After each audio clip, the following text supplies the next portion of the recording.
Remote Evil. Book 1. Chapter 8. There is Life After Death. This audiovisual book was created by Joseph Russell Tim Pugison. Weeks passed by. Norman did his routine as always. He would perform his work excellently and spend the rest of his time making sure that he has all the news details regarding the murder of Dan from the internet. He lost a lot of weight. But no one cared.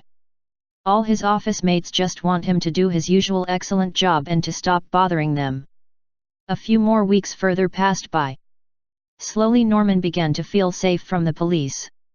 He started to live his old life before he killed Dan. Except that he does not masturbate anymore nor look at pornography or sexy women. He is like this but not because he has changed his views of women. He is like this because somehow he felt emasculated by Dan. Dan even dead has made Norman feel less of a man, that he cannot get an erection anymore. Norman would sometimes feel sorry for killing Dan, but he also sometimes feels extreme anger to the now dead Dan regarding the sexual things he did to Cherry. Norman decided to fight this feeling. He bought a home gym set and started working out at home with a vengeance. He started to eat healthy and stopped drinking beer. He stopped smoking. He stopped listening to rap music and listened to the more currently popular pop songs. He started researching on current fashions for men and shopped for them accordingly.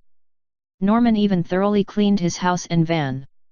He gave the same concentration on doing these the same way he concentrates on his work.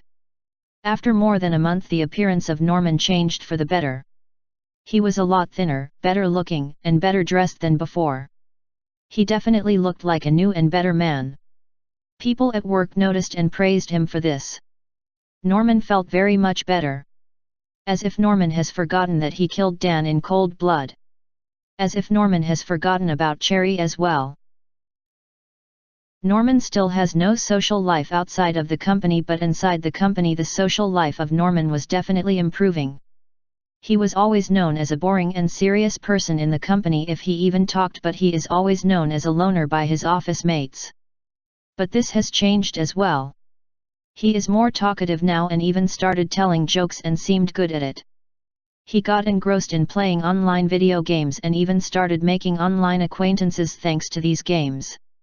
At first he started chatting to both sexes.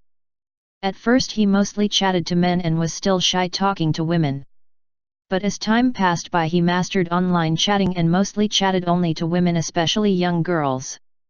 He learned to use his high intellect and vast knowledge of different subject matters to impress and charm gullible young girls. He has read a lot of young and adult romance novels and knows precisely what to say to a woman, especially gullible young girls who have not seen him personally but only knows his online persona. Slowly he gained more social confidence. Slowly his sexual desires returned. He does not masturbate anymore while watching pornography or by looking at sexy or nude women online or on magazines. He now masturbates while chatting with young girls online. It does not have to be sexy or dirty talk from a young girl to get him aroused. Norman gets off by just knowing that he is chatting with an unknown woman online who does not know that he is masturbating on her while she is chatting with him. He felt power at knowing that at least in his mind he has defiled a woman without her knowing about it and even fooling her to think that he is a good person. End of chapter.